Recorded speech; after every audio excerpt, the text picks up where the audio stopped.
नामचिंतन, डोळ्याचा दागिना त्याला पाहणं, कानाचा दागिना त्याचा गुणानुवाद ऐकणं, हाताचा दागिना त्याची पूजा करणं, पायाचा दागिना त्याची तीर्थयात्रा करणं. नाहीतर मग आपले दागिने ठरलेले आहेत, हे का नाही? आता माता माऊलीला तर काय दागिने घालायचा भलता छंद आहे, हे का नाही? एक सण रिकामा जाऊ देत नाहीत. दागिना आहे का नाही? आपला दागिना नामचिंतन नसला पाहिजे, बरं का?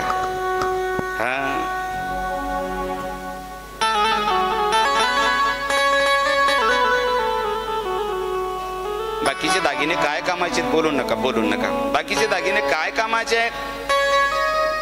कामाला येत नाहीत बाकीचे दागिने. भूषण से सब अंग सजावे, सगळ्या अलंकाराने सगळं अंग विभूषित केलंय. ऐका, राजा दशरथाच्या जीवनातली अवस्था ऐका. भूषण से सब अंग सजावे, रसना पर हरि नाम न आवे, देह पड़े रह जाए यही पर, देह पड़े रह जाए यही पर, कुंडल और नगीना क्या, हरि नाम नहीं तो जीना क्या. अमृत है हरि नाम जगत में, छोड़ विषय विष पीना क्या, हरि नाम नहीं तो जीना क्या. काही कामाला येत नाही. मी मगाशी सांगितलं, नाते गोते कामाला येत नाहीत. धन दौलत प्रॉपर इस्टेटी काही कामाला येत नाही यातलं, बरं का? एकच कामाला येतं, त्याचं नाव आहे नामचिंतन, त्याचं नाव आहे हरिचिंतन. त्याचा अट्टहास केला पाहिजे. करा हरिभक्ती. ऐका ऐका ऐका, करा हरिभक्ती, परलोकी येईल कामा, सोडवील यमापासोनिया. हरिभक्ती केली पाहिजे, त्याच्या तावडीतून सुटायचंय ना, त्याचं नामचिंतन केलं पाहिजे. अरे देवाचा बाप राजा दशरथ मरून गेला, त्याच्या कामाला काही आलं नाही, बरं का? तनु पर हरि रघुबर बिरह, राऊ गय हुसूर धाम. या जगातले नाते फक्त म्हणायला नातेत, बरं का? तू तो काया नगर का सौदागर, तुझे अपने वतन को जाना है, तू तो काया नगर का सौदागर.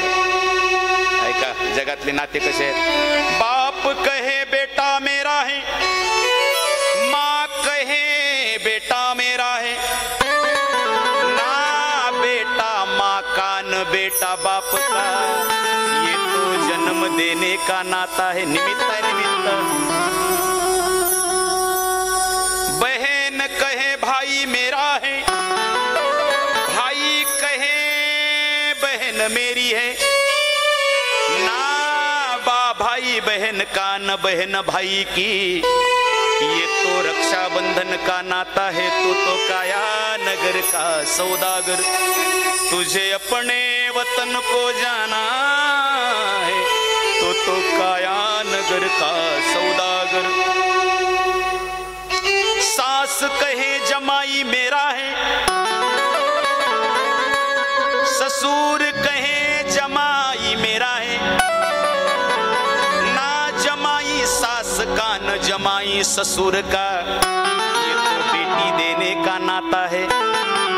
तो काया नगर का सौदागर, तुझे अपने वतन को जाना है, तो काया नगर का सौदागर. कबीरदासजी महाराज गोड लिहितात बघा. कबीर कहे कमाल मेरा है, कमाल कहे कबीर मेरा है, ना कबीर कमाल का ना कमाल कबीर का, ये तो हरि गुण गाने का नाता है. तू तो काया नगर का सौदागर, तुझे अपने वतन को जाना है. जायचं एक दिवस. या जगातले नाते स्वार्थी नातेत. जोवर चाले मोठा धंदा तोवर बहीण म्हणे दादा. हा कठीण आहे.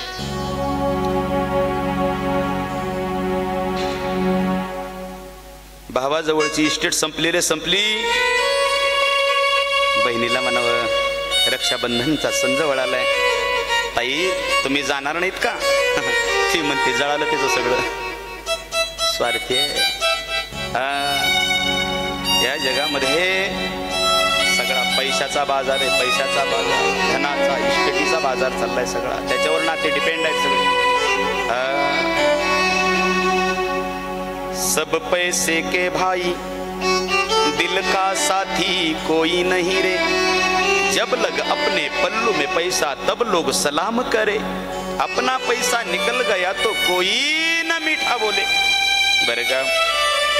त्याच्यामुळं तुमच्याकडे असू द्या धन दौलत संपत्ती इस्टेट असू द्या, बरं का, ती सुद्धा देव कुणालाही देत नाही. ज्याच्याकडं पचवायची ताकद आहे त्यालाच देतो. पचवायची ताकद संपली की ईडी मागे लागते. मग सुरू होतं मग भानगडी. तुम्हाला माहिती पक्षांतर वगैरे सुरू होतं पण भानगडी. तुम्हाला ते तुम्ही त्यातले निष्णात आहात. त्याला पचवायची ताकद लागते. धनाची शुद्धी कशाने होते? बोलता बोलता एके दिवशी बोलून गेलो मी. ह्या तनाची शुद्धी पाण्यानं होते, मनाची शुद्धी नामचिंतनाने होते आणि धनाची शुद्धी दानानं होते. जे आमचे विपिन सर करतायत त्याला धनशुद्धी म्हणतात. टिकत नाही धन असं. मला सांगा पाणी वाहतं चांगलं राहतं का साठलेलं चांगलं राहतं? बोला बोला. कसं पाणी? पाणी वाहतं असल्याच्या नंतर निर्मळ राहतं का साठल्याच्या नंतर? कसं आहे? वाहतं पाणी स्वच्छ असतं, साठलेलं पाणी त्याच्यामध्ये किडे पडण्याची शक्यता असते, घाण होण्याची शक्यता असते, कचरा पडण्याची दाट शक्यता असते. म्हणून हे आमच्या विपिन सराचे प्रपंच म्हणजे वाहतं पाणी आहे. वाहतं पाणी वाहतं केलं पाहिजे ना. वाजवा ना टाळ्या. टाळ्या वाजवण्यामध्ये काय संकोच करताय? आणि मला स्पष्ट आणि खरं बोलायची सवय. मी कुणाची स्तुती कधीच करत नाही. पोरांना विचार, अजिबात नाही.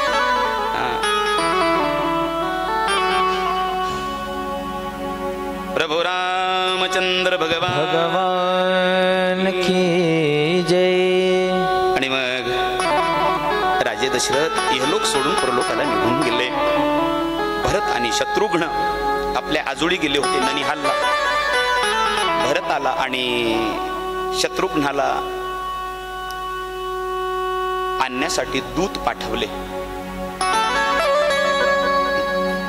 दूत ननिहालच्या ठिकाणी आले. आदर सत्कार झाला. ज्या ज्या वेळेस भरत शत्रुघ्न राम लक्ष्मण मामाच्या गावाला जायचे ना, त्यांना आणायला गेल्याच्या नंतर अयोध्येतून नजराणा जायचा. अनेक रथ भरून जायचे, मिष्टान्न जायचं. त्या दिवशी मात्र असं काही घडलं नाही.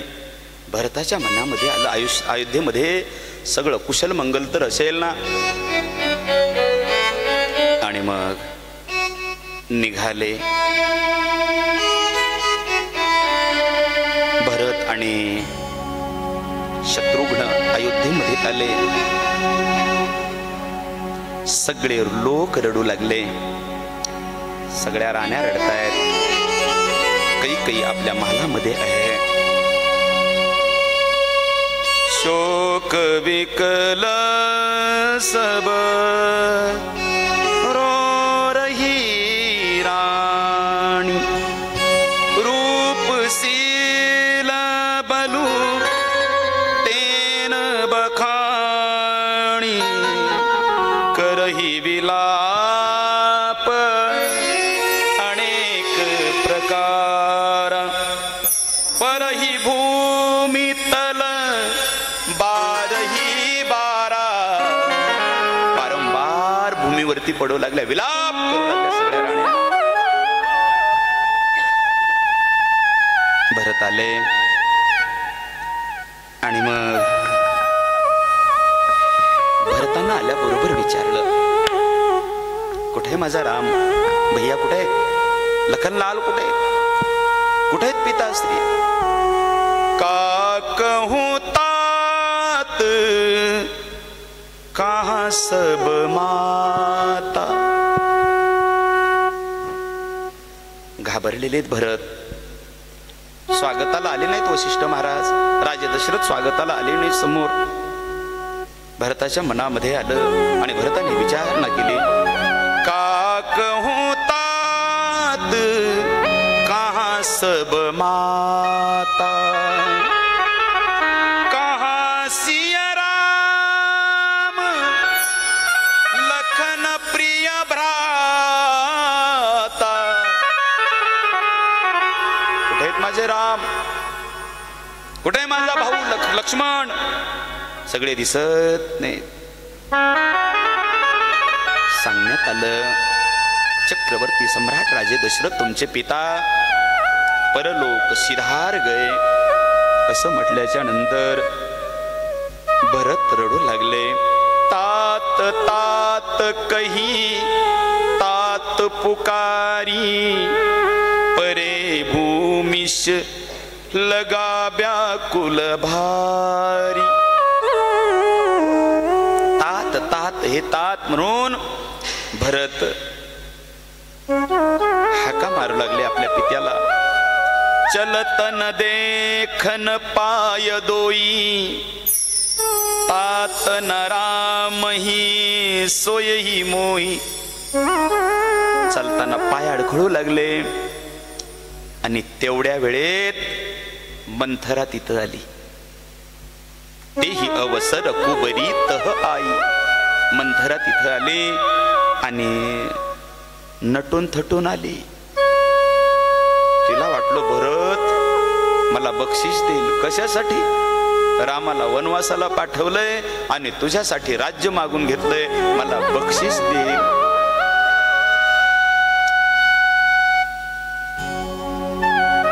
भरताने मंथरेच्या कंबरेत लाथ घातली. मायबाप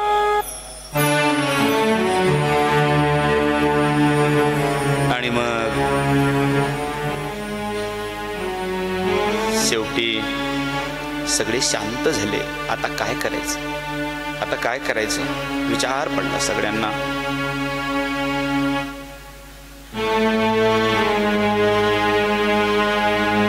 पुढे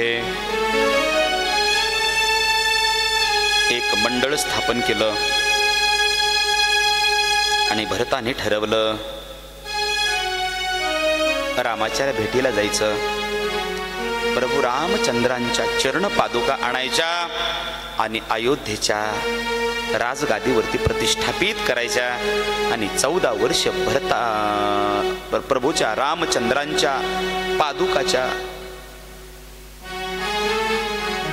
त्या पादुका त्या राजगादीवरती स्थापन करून राज्य चालवायचं.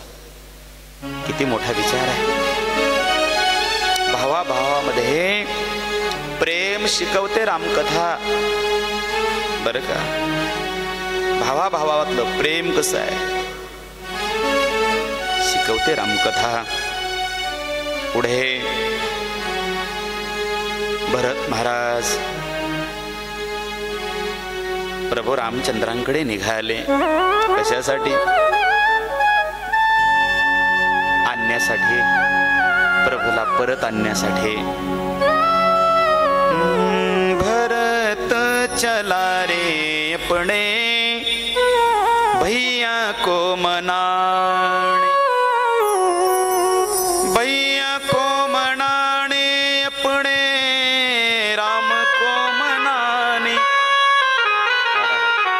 भरत चला रे अपने राजा को मनाने. भरत महाराज निघाले. सोबत अयोध्येतले बरेच लोक निघाले. 3 राण्या निघाल्या. आणि मग राजा दशरथाचं शरीर त्या तेलाच्या कढईमध्ये ठेवलं होतं आणि ते संस्कार झाले. प्रधान मंडळाची स्थापना केली आणि भरतलाल आपल्या भावाला भेटायला निघाले. जीवनामध्ये भाऊ असावा तर असा असावा, राजा भरतासारखा असावा, लक्ष्मणासारखा असावा, शत्रुघ्नासारखा असावा. अरे कुठं ते रामराज्य आणि कुठं आज अरे आजच्या कलिकलहामध्ये शेताच्या वितभर बांधासाठी भाऊ भावावरती कुऱ्हाड घेऊन धावतो. कुठं ते रामराज्य, कुठं कलिकलहातले नाते. खूप फरक आहे मैबाप. जुन्या काळामध्ये प्रेम होतं, प्रेम होतं ना. एवढे सुशिक्षित नव्हते लोक पण शहाणे होते बर का सर. सुशिक्षित वेगळा आणि शहाणा वेगळा फरक आहे. सुशिक्षितामध्ये आणि शहाण्यामध्ये जुन्या काळामध्ये बघा इतकं प्रेम अबाधित होतं जुनं. एखाद्या घरामध्ये जर भाजी शिजली नाही एखादी, ते वाड्यामध्ये राहायचे लोक सगळे आहे की नाही जुन्या काळात. आता झाले स्वतंत्र. भाजी शिजली ना तर प्रत्येकाच्या घरी वाटी वाटी वाटी वाटी भाजी जायची. रात्रीचं जेवण बहुतांश सगळे लोक एकत्र बसून करायचे. आता लोक सुधारले. किती सुधारले, किती सुधारले लोक. जुन्या काळामध्ये मजेनं सांगत असतो बरं मी, जुन्या काळामध्ये लोक जेवण घरात करायचे आणि याला बाहेर जायचे. कळते ना तुम्हाला. आता लोक इतके सुशिक्षित झाले, लोक बाहेर जेवायले आणि याला घरात यायले. याला सुशिक्षित म्हणतात. जुन्या काळामध्ये लोक भारतीय बैठकीनं मांडी घालून खायचे आहे का नाही. आता कसे खातील आहे का नाही. आता बुटासहित जेवतात लोक. आता लग्नामध्ये पाहतोच की आपण बुटासहित जेवतात. अजून तरी जरा सुशिक्षितपणा यायचा राहिलाय. ज्या दिवशी बुटात चपाती चुरून खातील त्या दिवशी खरा सुशिक्षितपणा एवढं राहिलंय अजून बघायचं. कलियुगानं आता एक पाऊल उचललंय सर. तर एवढी अनागोंदी आहे की नाही. प्रेम राहिलं नाही. मला सांगायचं जुनं प्रेम राहिलं नाही. आज के इंसान को क्या हो गया, उसका पुराना प्यार कहां पर खो गया. कुठं गेला जुना प्रेम. आई वडिलांच्या विषयी श्रद्धा नाही, भावाभावामध्ये एकी नाही, दीर भाऊजाईचं जमत नाही, जावाचं जमत नाही, भाऊजाईचं ननंदेचं जमत नाही. सगळा विक्षिप्त कारभार होऊन गेला प्रपंचातला. त्याला कारण आहे आपण रस्ता भटकलो बरं का. आणि एकदा जर माणूस रस्ता भटकला ना तर ताळावर येणं मोठं. जुन्या काळामध्ये लोक नव्हते व शिकलेले. प्रेम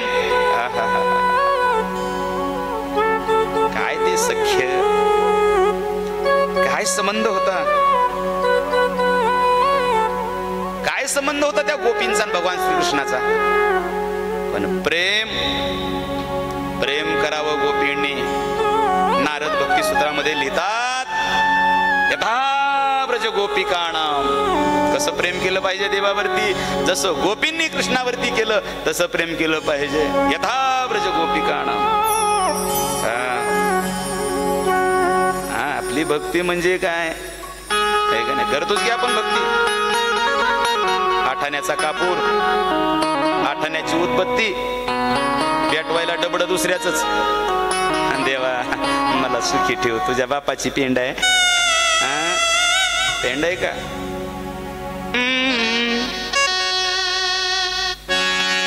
मनी नाही भाव मन देवा मला पाव.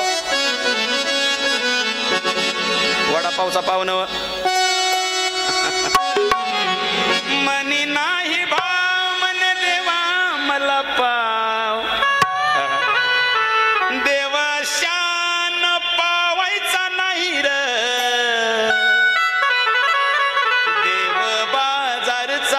भाजीपाला नाही र, देव बाजारचा भाजीपाला नाही र, देव बाजारचा भाजीपाला नाही र, देव बाजारचा भाजीपाला नाही र. मने नाही भाव मने देवा मला पाव, मने भाई भाव मने देवा मला पाव, देवाच्याने पावायचा नाही र, देव बाजारचा भाजीपाला नाही र, देव बाजारचा नाही र, देव बाजारचा भाजीपाला नाही र. चिखलाचा देव त्याला पाण्याचं भेळ, चिखलाचा देव त्याला पाण्याचं भेळ, दगडाचा देव त्याला वडराचं भेळ, दगडाचा देव त्याला वडराचं भेळ, शाण पावायचा नाही र, देव शाण, देव शाण, देव शाण पावायचा नाही र, नाही र. देव बाजारचा भाजीपाला नाही रे, देव बाजारचा भाजीपाला नाही रे. देव बाजारचा भाजीपाला नाही र, देव बाजारचा भाजीपाला नाही र. आपली भक्ती करण्याची सुद्धा पद्धत चुकीची आहे. देवाला अर्पण करतो चिमूटभर आणि मागतो गावभर, असं कुठं होत असतं का? बरं, त्याला जे पाहिजे ते देत नाहीत. त्याला काय लागतं? देवा कारणे भाव तस्मात असं म्हटलेलं आहे. त्याला नाही लागत, त्याला फूल लागत नाही, त्याला फळ लागत नाही, त्याला एखादा अलंकार दागिना लागत नाही, नाही लागत. त्याला शुद्ध भाव लागतो त्याला. बरं का? देवाच्या विषयी जर आपली अशी धारणा असेल तर आपल्या नात्याविषयी तरी आपण कुठं जागरूक राहू. मी सांगत होतो, जुन्या काळामधली नाती श्रेष्ठ नाती होती, मर्यादा होत्या जुन्या काळामध्ये. आता मर्यादा राहिली नाही, प्रेम राहिलं नाही. आणि मग मी सांगत होतो, भाऊ भावासाठी निघाला, सगळ्या राज्याचा त्याग करून. भरत चला रे अपने भैया को मनाने, निघाले भरत. मजल दर मजल, मजल दर मजल करत भरत चित्रकूटाच्या ठिकाणी आले. पण लाज वाटते देवाच्या समोर जायची. भरत चित्रकूटाच्या पायथ्याला पालथ पडले, पालथ, आणि हातावरती सरकत सरकत सरकत चित्रकूट जात आहेत. विचार करतायत, डोळ्यामध्ये अश्रुत भरताच्या. माझ्या देवाच्या पायामध्ये हे खडे रुतले असतील, हे काटे रुतले असतील. भरत लाल विचार करू लागले. देवाला दोष देऊ लागले भरत. हे देवा, कशाला या भरताला जन्माला घातलंस रे? माझा जर जन्म झाला नसता तर माझ्या आईनं माझ्यासाठी राज्य मागितलं नसतं. भरत रडू लागले. चित्रकूटावरती माझ्या प्रभूच्या सेवेत काही भिल्ल आहेत आणि भिल्लांचा राजा गुहक संपूर्ण सेना घेऊन भरत येतो आहे असं कळलं गुहकाला. गुहकाने बाकीचे म्हणू लागले, आपण भरतावरती स्वारी करू, भरताला परत लावू. एक तर वनाला लावलंय आणि देवावरती चालून आलाय भरत. मनामध्ये विकल्प सुरू लागला. पण गुहक हुशार होता ना, गुहकाने विचार केला, आपण भरताची परीक्षा घेऊ. जर परीक्षेमध्ये भरत पास झाला. कशी घेतली भरताची परीक्षा? भरताकडे 3 ताट भरून पाठवले. एक एका ताटात फळ आहेत, एका ताटामध्ये शिजवलेलं अन्न आहे आणि एका ताटामध्ये मांस आहे.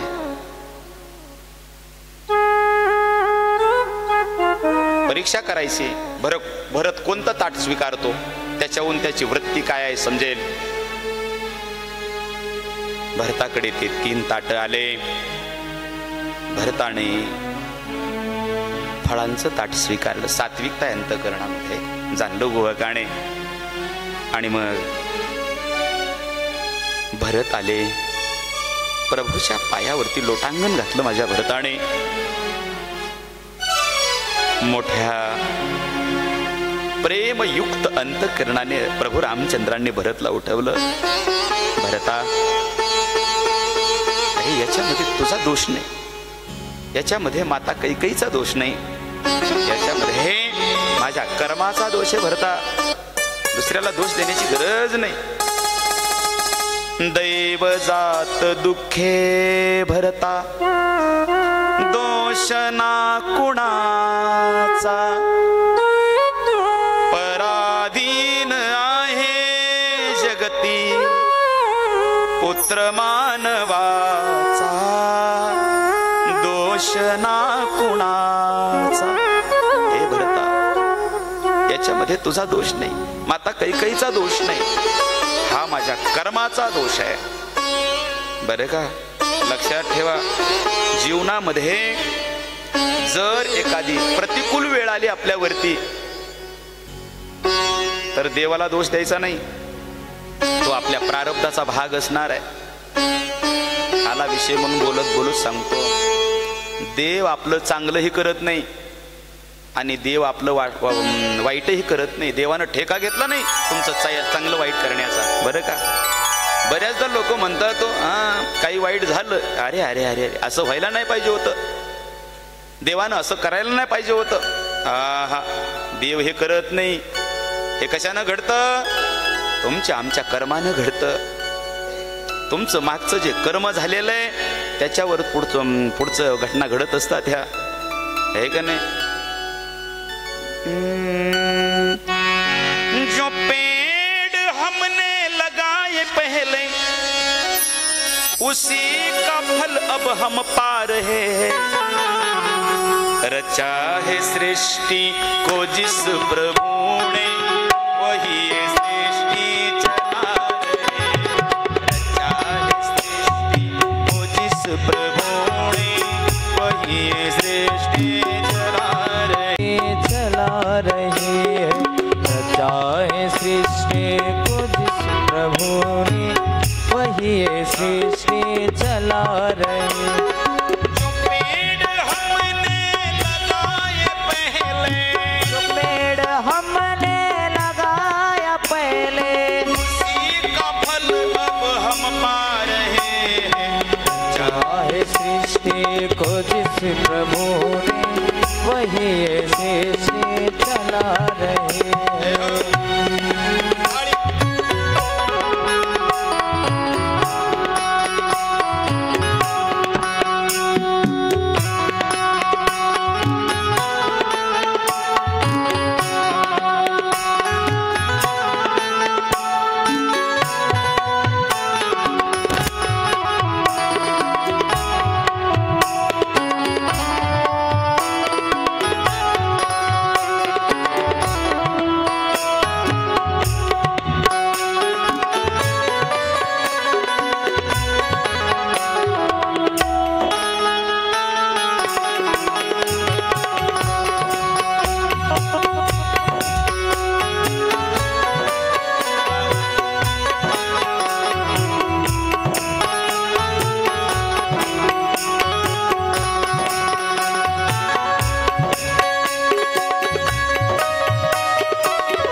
का लक्षात?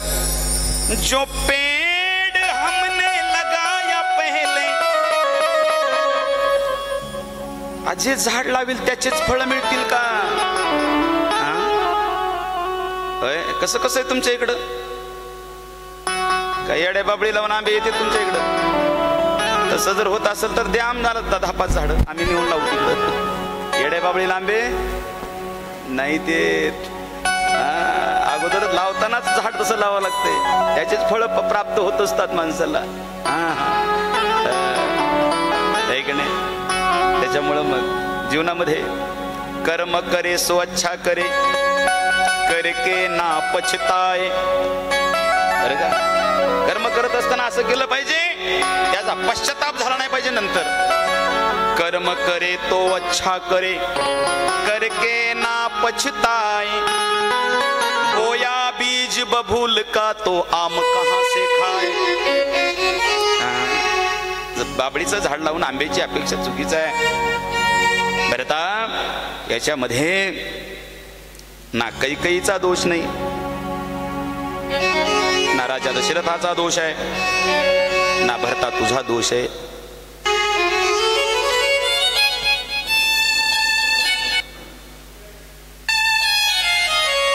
माझ्या कर्माचा दोष आहे. आणि मग प्रभू परत चला. नाही, आईचं वचन, आईला दिलेलं वचन आहे, बापाला दिलेलं वचन आहे. आता मी माघारी फिरू नाही शकत.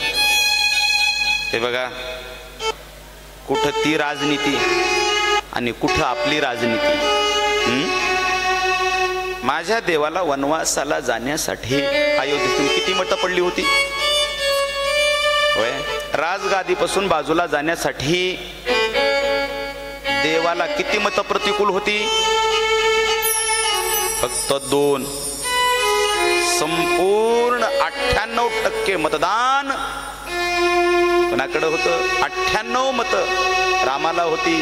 फक्त 2 मतं माझ्या देवाच्या विरोधात होती. तरी सुद्धा देव वनवासाला गेले. आताच्या राजकारणामध्ये ऐका नाही, बहुमत सिद्ध करण्यासाठी दुसरेच वर पाडून आणतात आणि आपला पगडा बसवतात. एवढा फरक आहे. ते खरं रामराज्य आहे. आणि मग भरतलालने सांगितलं, प्रभू तुमच्या पादुका मला द्या, मी त्या सिंहासनावरती प्रतिष्ठापित करेन आणि 14 वर्ष त्या पादुकाकडे पाहून मी राज्य करीन प्रभू. आणि मग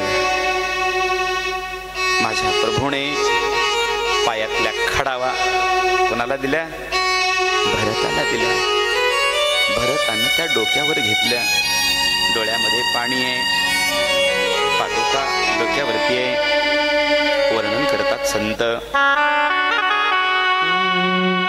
सिस पे खड़ा वो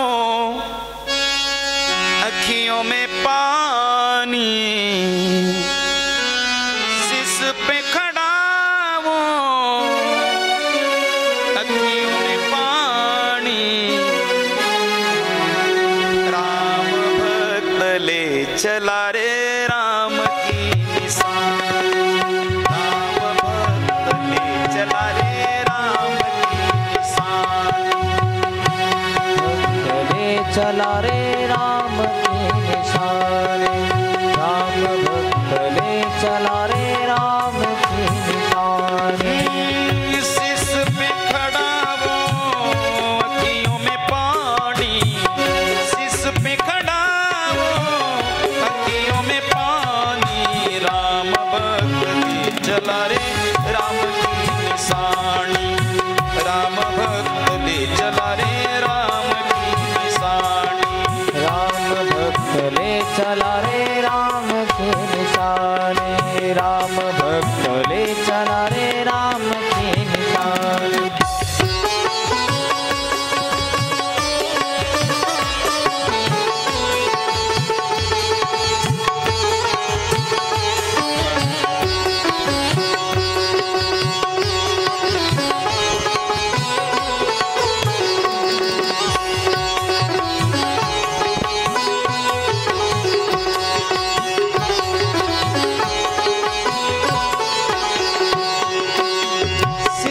खड़ा ले चला ऐसे संग से आज संग हो जैसे जिस पे खड़ा ले चला ऐसे राम सिया जी संग हो जैसे चरणों में इनके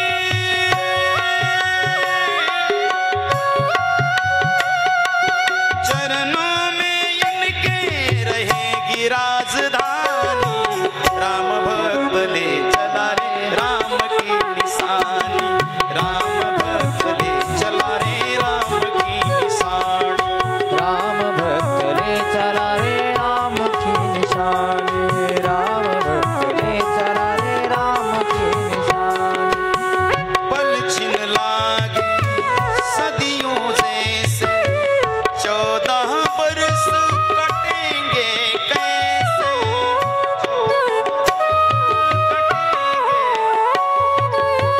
जाने समय क्या खेल रचेगा कौन जिएगा कौन बचेगा कौन जिएगा कौन बचेगा कब्र मिलन के फूल खिलेंगे नदियाँ के दो पुल मिलेंगे नदिया के दो पुल बने नदिया के दो पुल बने जी करता है यही बस जाए हिल मिल 14 बरस बिताए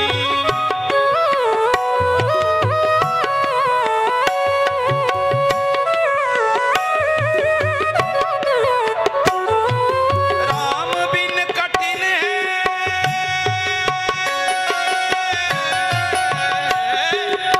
राम बिन कठिन है एक घड़ी बितानी राम भक्त ले चला रे राम की निशानी राम भक्त ले चला रे राम की निशानी सिस पे खड़ा वो में पानी सिस पे खड़ा वो में पानी राम भक्त ले चला रे राम की निशानी राम भक्त ले चला रे राम की निशानी राम भक्त ले चला रे राम की निशानी राम भक्त ले चला रे राम की निशानी राम भक्त ले चला रे राम की निशानी राम भक्त ले चला रे राम की निशानी राम भक्त ले चला रे राम की निशानी डोळ्यामध्ये पाणी आहे भरताच्या सिस पे खड़ा हूँ, अखियों में पानी राम भक्त ले चला रे राम की निशानी आणि मग भरताने त्या चरण पादुका आणून अयोध्येच्या सिंहासनावरती प्रतिष्ठापित केल्या भरतानं अयोध्या सोडली राहिले नाही भरत अयोध्येमध्ये मगाशी सांगितलं मंत्रिमंडळाची स्थापना केली आता 14 वर्ष राज्य माझ्या प्रभूच्या चरण पादुकाने चालणार आणि भरत नंदीग्रामच्या ठिकाणी निघून गेले तिथं जाऊन राहू लागले भरत काय प्रेम होतं हो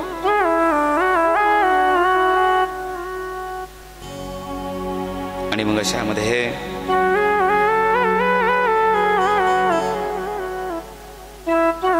पुढे अरण्यकांडाची समाप्ती होते आणि पुढे सुंदरकांडाला प्रारंभ होतो सुंदरकांडाला प्रारंभ करण्यापूर्वी एकदा गोड असं प्रभूचं नामचिंतन करू आपण करायचं ना देवाचं नामचिंतन म्हणाल ना सगळे म्हणाल का नाही सगळे हा म्हणा नाही तर शेजारणीची शपथ आहे बघा म्हणा म्हणा आजचा दिवस म्हणा कोण जाऊ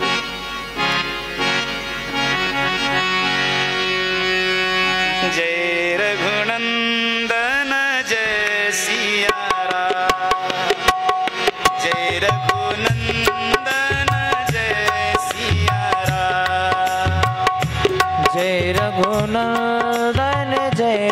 सिया राम, जय रघुनंदन जय सिया राम।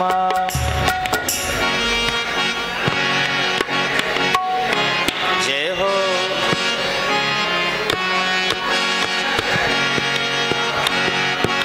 जय रघुनंदन जय सिया राम। वाह वाह, जय रघुनंदन जय सिया राम।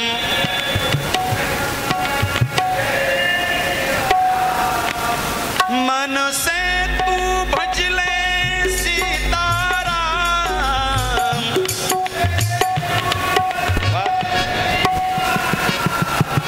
जय रघुनंदन जय सिया राम।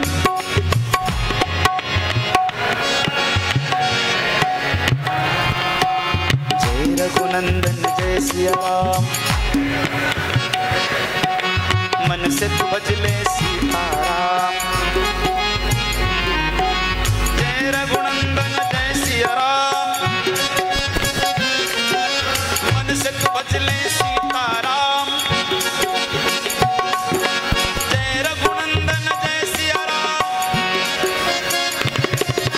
जय रघुनंदन जय सिया राम। ऊंची आवाज में जय रघुनंदन जय सिया राम। जय रघुनंदन जय सिया राम। जय रघुनंदन जय सिया राम।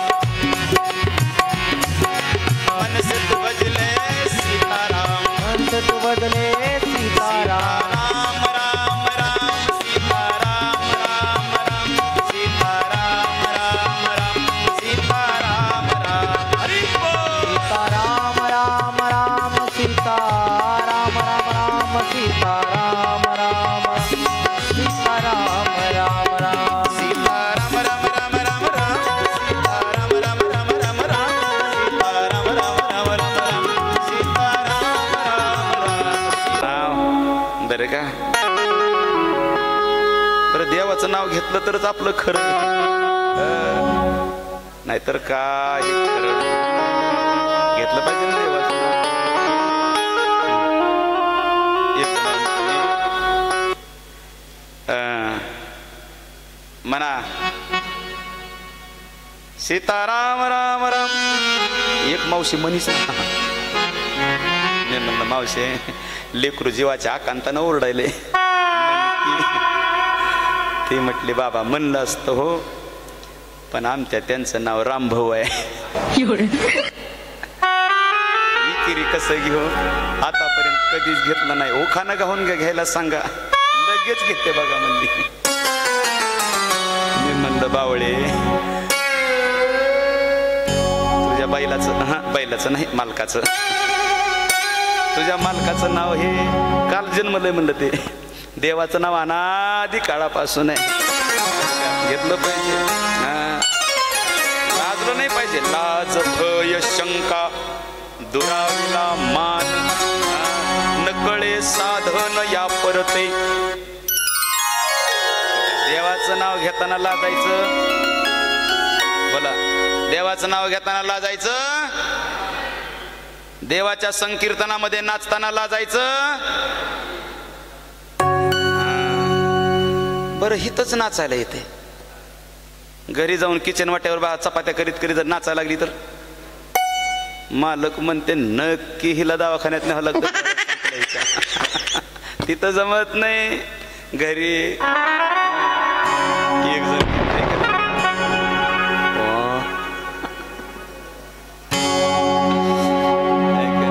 महाराज म्हटलेत म्हणली देवाचं नाव घेऊन नाचावं लागतं. कथा गेल्या गेल्या चौकातूनच सुरू केलं हिनं नाचायला. लोक म्हणले बावळी झालीच का, इथंच नाचता येतं. याच धर्म मंडपामध्ये नाचता येतं. दुसरीकडे नाचता येत नाही. आणि इथं जर नाही नाचलं, इथं जर नाही गाणं म्हटलं तर मग प्रपंच नाचवत असतो. मग तो कसा नाचवील त्याच मग नाचविणं वेगळे. कसा बी नाचवतो मग तो. बरं का, केला पाहिजे भगवंताचा गुणानुवाद केला पाहिजे भगवंताच्या नामाचा. मला वाटतं कथा बरीच राहिले. होय सर, कथा बरीच राहिले. थोडं 5 मिनिटं थांबावं का? कसं तुमच्या मनावर का नको चालू द्यायचं? प्रभु रामचंद्र भगवान की जय. बघा बरं का, आता जर गाडी सुटली तर पहाटपासून थांबत नाही बघा. लोक म्हणते तूच सांग तूच ऐक, आम्ही चाललो घरी. असो, भरताने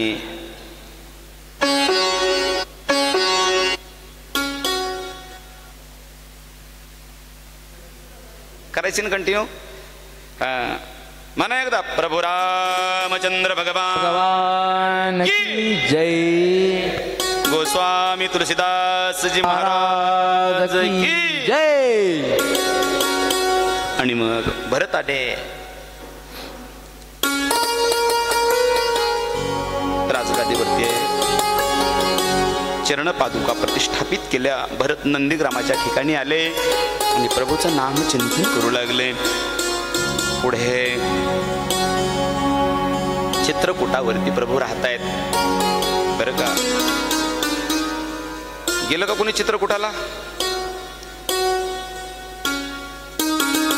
चित्रकूटाला कोण गेलं का? चित्रकूट हात वर करे बरं. जे चित्रकूटाला गेले, 1 चित्रकूटाला गेलेले हात वर करा. 2 3 4 5. आता ज्याला यायची इच्छा आहे ते वर करा बरं. तुझं 1 2. यायचं ना चित्रकूटाला? जायचं आपल्याला दसरा झाल्याच्या नंतर. बघा यायचं असेल तर जाऊ आपण. बघितली पाहिजे आपली भारत भूमी कशी आहे, सुजलाम सुफलाम आहे, बघितली पाहिजे.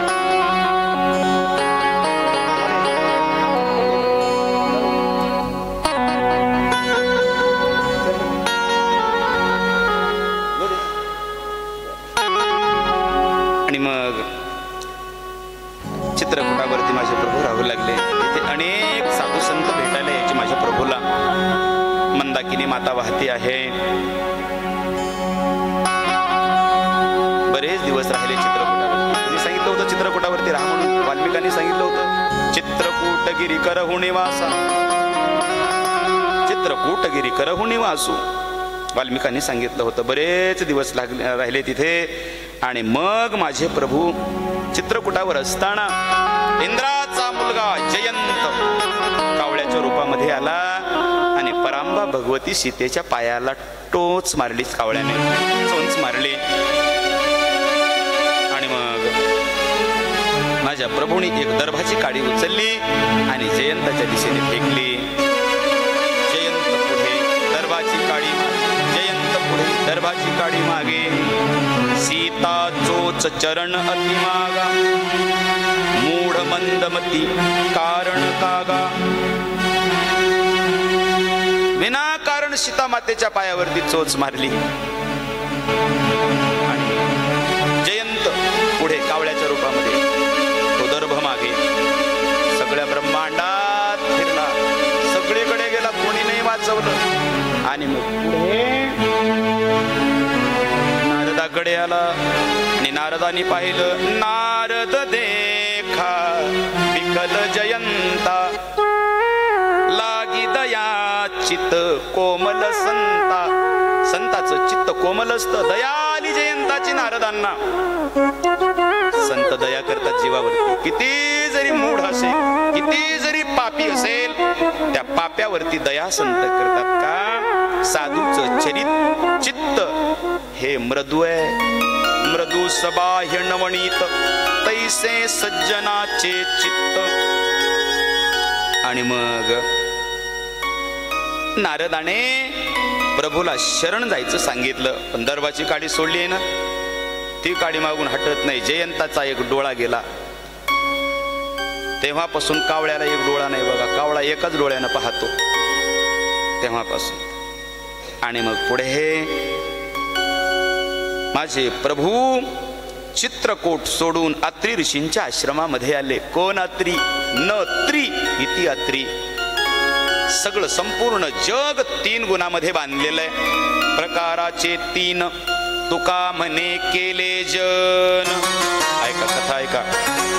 3 गुणामध्ये सगळं जग बांधलंय. कोणते कोणते गुण? सत्वगुण, रजोगुण, तमोगुण, या 3 मध्ये सगळे अतीत आहेत. आणि याच्या बाहेर जे आहेत त्यांना अत्री म्हणतात. अ म्हणजे नाही आणि त्री म्हणजे 3 गुणाच्या अतीत आहेत त्यांना अत्री म्हणतात. आणि मग अत्री महाराजांच्या आश्रमामध्ये बरेच दिवस राहिले माझे प्रभू. पुढे अत्री महाराजांची पत्नी अनुसया. काय नावामध्ये ताकद आहे वो. अन म्हणजे नाही आणि असूया म्हणजे द्वेष. असूया शब्दाचा अर्थ काय होतो? द्वेष. आणि अन म्हणजे नाही. जिच्याकडे द्वेष नाही ती अनुसया. बरं का. आता नाव सुद्धा ठेवले पाहिजे. ठेवताना आता बरेच जण आपण नाव ठेवतो लेकराचे ठेवताना अर्थच कळत नाही. बरं का. अर्थच कळत नाही. अर्थहीन नाव असतात. हे लेकर तिथं काय करायला हे माग माग हे काय अंगणवाडी आहे का? अरे थांबा भात शिजायलाय आता. शांत बसा मा, शांत बसा. लेकर शांत बसवा. पळून तिला हे बसा रे आपापल्या खुर्च्या धरून.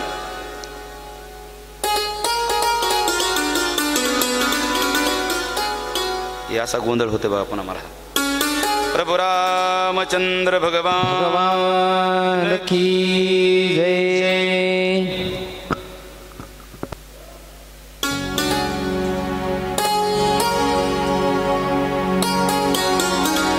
अत्री ऋषींच्या आश्रमामध्ये राहिले. अनुसया मातेनं सीता मातेला पातिव्रत्य धर्माचा उपदेश केला. ए सीते, कुणाला म्हणतात पतिव्रता? सांगू लागली अनुसया माता. कुणाला म्हणतात पतिव्रता?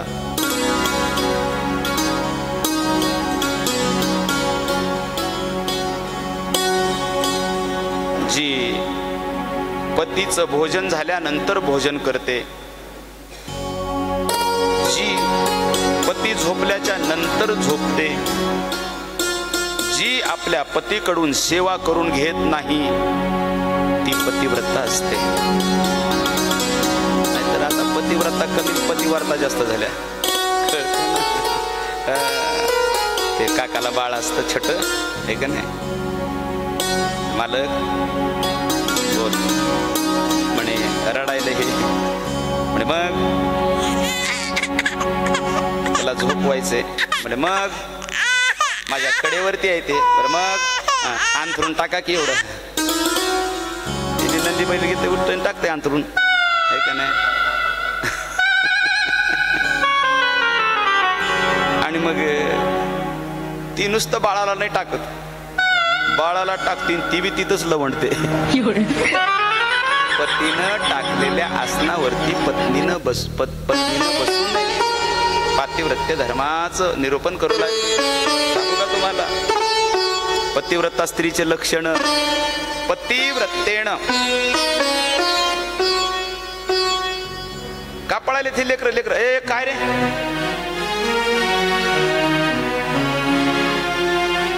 बसा बसा, शांत बसा.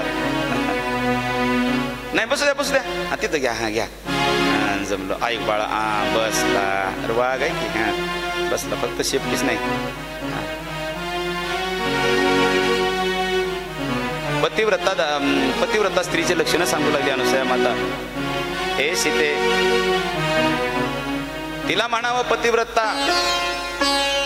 पती बाहेर गेल्याच्या नंतर, ऐका ऐका ऐका, आपला पती बाहेर गेल्याच्या नंतर, बाहेर गावी गेल्याच्या नंतर पतिव्रता स्त्रीनं श्रृंगार करू नये, नाम मेकअप करू नये. बरं का? पतिव्रता स्त्रीनं दारामध्ये जास्त वेळ उभं राहू नये. पतिव्रता स्त्रीनं उंबरठ्यावरती बसू नये. पतिव्रता स्त्रीनं उखळाच्या जवळ झोपू नये. पतिव्रता स्त्रीनं मुसळाच्या जवळ झोपू नये. पतिव्रता स्त्रीनं घरामध्ये जात असताना जात्याच्या जवळ झोपू नये. प्रत्येक पतिव्रता स्त्रीनं फड्याच्या जवळ झोपू नये. फडा कळतो का? झाडायचा झाडू, त्याच्या जवळ झोपू नये. बरं का? पतिव्रते धर्माचा उपदेश करू लागली आहे का नाही? मोठी गंमत आहे. बरं, पतिव्रता होता येतो का? लक्षणाहून असते पतिव्रता? कसं आहे तुमच्याकडे? कसं आहे? फार मोठं कुंकू लावलं, भांगात भरलं, मोठे मोठे जोडवे घातले, मोठं मंगळसूत्र घातलं म्हणजे पतिव्रता होते का? पतिव्रता लक्षणाहून ठरत असते, लक्षणावरून. बरं का? एक जण गेली एक जणीच्या घरी, सहज दुपारच्या वेळेला गेले आणि गेल्याच्या नंतर ती साडी कांडत होती. जुन्या काळामध्ये साडी कांडावं लागायच्या आहे का नाही? आता ते आलं सगळ्या मशनी वगैरे. ती साडी कांडत होती, तेवढ्यामध्ये पती बाहेरून आला. बरं का? आणि ही नेमकी तिथं गेलेली होती, बसली होती गप्पा मारत. पती बाहेरून आल्याबरोबर हिचं साडी काढणं चालू होतं. आपलं ते मुसळ साडी काढणं चालू होतं. तेवढ्यामध्ये पतीनं पाणी मागितलं. ऐकतेस का? पाणी दे. तेवढ्यामध्ये ते मुसळवर गेलं, ते खाली सुद्धा येऊ दिलं नाही, तिथंच सोडलं. पतीचे शब्द कानावर आल्याबरोबर तिनं मुसळ तिथंच सोडलं. बघताय काय माझ्याकडे? तसंच राहिलं. तुका म्हणे पतिव्रता तिची देवावरी सत्ता. अरे जिची देवावर सत्ता आहे तिची जडावर राहणार नाही का? जडायनं मुसळ तिथंच राहिलं. असं आत या करून बघू लागले. आश्चर्य झालं. ते म्हटले हे असं कसं घडलं हो? ते म्हटले ताई, मी जीवनामध्ये पातिव्रत्य धर्म स्वीकारलेला आहे. त्यासाठी काय करावं लागते? म्हटले सोपं आहे, पतीच्या आज्ञेत राहावं लागते. पतीची या मता अनुसरून पतिव्रता, त्याच्या मताला अनुसरून राहावं लागतं पतिव्रतेनं. बरं बरं बरं. ते म्हटले मग मला बी व्हायचंय. ते म्हटले मग मालकाचं ऐकावं लागतंय. हिचे मालक 8-8 दिवस शेतातून येत नव्हते घरी. हिच्या कार आहे का नाही? शेतातच राहायचं बिचार आहे का नाही? तिनं बोलून आणलं शेतातून. मालक चला घरी. कशाला? मी तुम्हाला आंघोळ घालणार आहे आज. हे म्हणलं सूर्य कोणी उगाला बघितलं त्यानं, ते मला पूर्वी कोणच उगवला. बरं का? आणि मग आणलं घरी, चुळचुळ आंघोळ घातली त्याला. कधी पाठीला खापर लावलं नव्हतं. बरं का? मोती साबण आणला, मोती हे का नाही? स्नान घातलं. ती म्हटलं असं का? ती म्हणली मला पतिव्रता व्हायचंय. काय म्हणली? मला पतिव्रता व्हायचंय. ती म्हणलं बरं बरं हो. जाऊ का शेतात? हा देवळाकडे मंदिराकडे जा. म्हणजे काय करू? मी साडी कांडायला बसायले. तर मग मी साडी कांडते, तुम्ही बाहेरून यायचं. म्हणायचं ऐकलंस का? तांब्या भरून पाणी दे, मी तुम्हाला पाणी देणार. ते म्हणलं खरंच का? त्यानं काम सांगितलं होतं बायकोला आतापर्यंत कधी कधी. ते मला मारणार तर नाहीच ना काम सांगितल्यावर. ते म्हणले यावं तुम्ही. हे गेलं आणि हिनं काळी साडी कांडायला घातल्या आणि सुरू झालं हिचं ते साडी कांडायचं. ते तेवढ्यात घाबरत झालं. पाणी देतेस का? हिनं काय केलं? ती मुसळ अशी कांडायली होती, मुसळ वर फेकलं. तिला बी आदर ठेवायचं होतं ना सारखं. ते वर फेकलं आणि पाणी आणायला उठणार एवढ्या तिच्या लक्षात आलं, राहिलं का नाही बघावं म्हणली. वरी बघायला गेली, नेमकं मुसळा खालून बघायला लागली. बघता काय माझ्याकडे दणशी तोंडावर पडलं.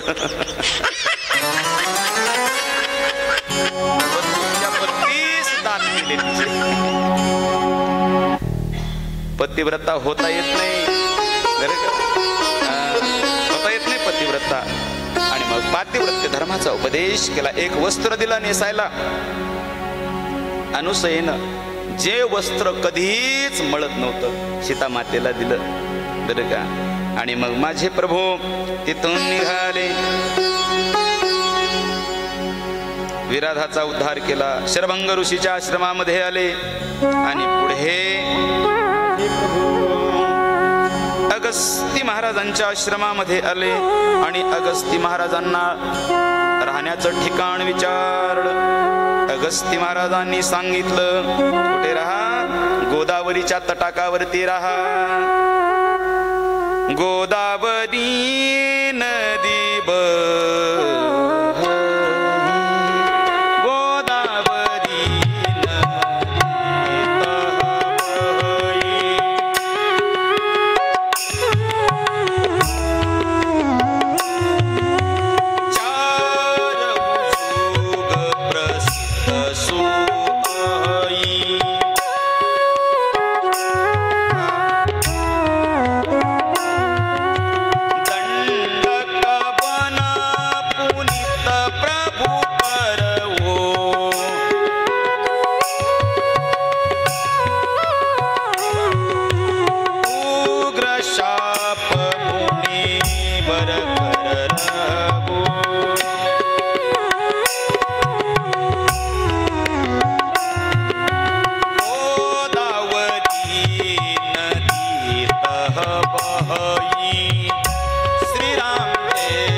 नाशिकच्या ठिकाणी आले, पंचवटीच्या ठिकाणी जिथं गोदावरी वाहते आहे.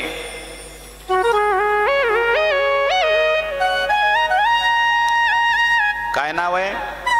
गोदावरी. गोदावरी हे नाव अपभ्रंशित नाव आहे. तिचं खरं नाव काय माहित आहे का? गोदावरीचं तिचं खरं नाव आहे गोवधहरी. काय नाव आहे तिचं? गोवधहरिही इति गोदावरी. गोहत्येच गौतमाकडून गोहत्या घडली होती नकळत. गौतमाने त्या तीर्थामध्ये स्नान केलं आणि गौतमाच्या पापाचं प्रक्षालन झालं म्हणून गोवधहरी पुढं अपभ्रंशित नाव झालं गोदावरी. आणि मग तिथे माझे प्रभू राहू लागले आणि मग पंचवटीच्या ठिकाणी राहू लागले. सुंदर अशी कुटिया निर्माण केली. बघा, प्रारब्ध कर्मापुढे दे जगाच्या बापाचं सुद्धा चालत नाही चालत.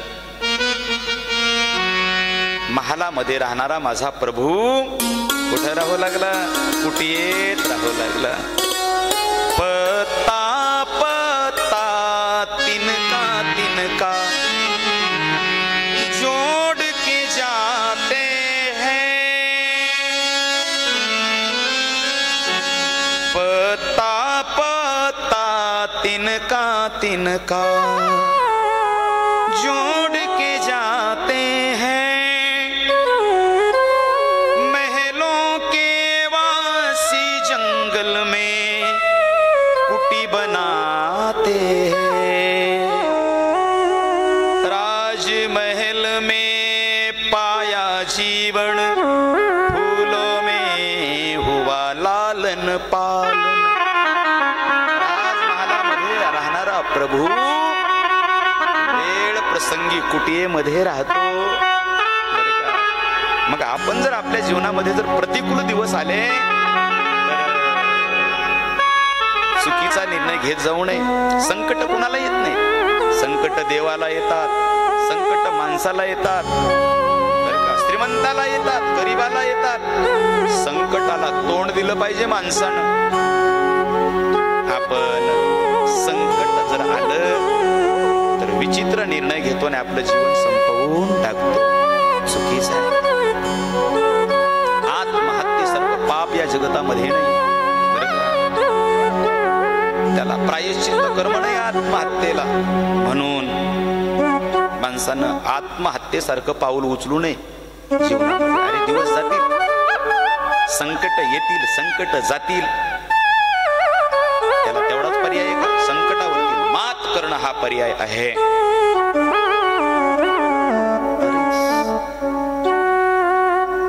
महालात राहणारा जगनियंता, ज्याच्या सत्तेनं हे सगळं चालतं, त्याला सुद्धा कुटियेत राहावं लागलं. महलों के वासी जंगल में कुटी बनाते हैं. लक्ष्मणाने फळ फुलं कंदमुळं आणावी आणि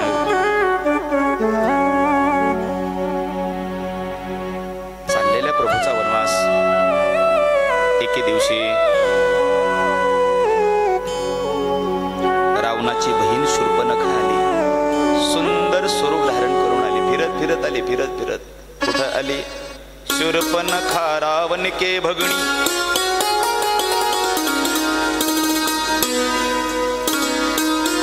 पंचवटी सो गई एक बारा. पंचवटीला आले आणि त्या रामाला, लक्ष्मणाला आणि सीतेला पाहिलं. मोह निर्माण झाला शूर्पणखेच्या अंतःकरणामध्ये. माझा देव दिसतोच ना तसा. आणि शूर्पणखेला वाटलं, अरे हा जर पुरुष माझ्या जीवनामध्ये प्राप्त झाला तर किती आनंद होईल. आता आहे का काही गरज. गेली, सुंदर स्वरूप धारण केलं शूर्पणखेनं आणि तिथे गेली आणि माझ्या रामाला म्हणू लागली, कोण तू कुठला राजकुमार. कोण तू कुठला राजकुमार. कोण तो कुठला राजकुमार. कोण तो कुठला राजकुमार. कोण तू कुठला राजकुमार. कोण तू कुठला राजकुमार. कोण तो कुठला राजकुमार. कोण तो कुठला राजकुमार. देह वाहिला तुला श्यामला. देह वाहिला तुला श्यामला. कर माझा स्वीकार. कोण तो कुठला राजकुमार. कोण तो कुठला राजकुमार.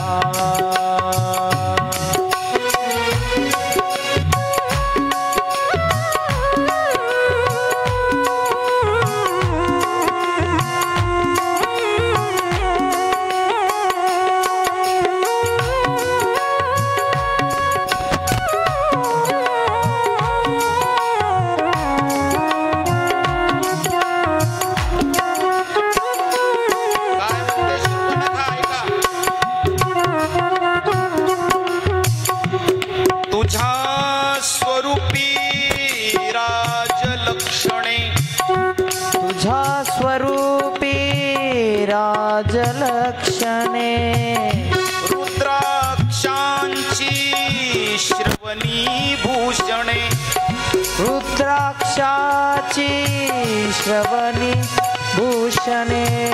योगी म्हणू तर तुझ्या भोवती.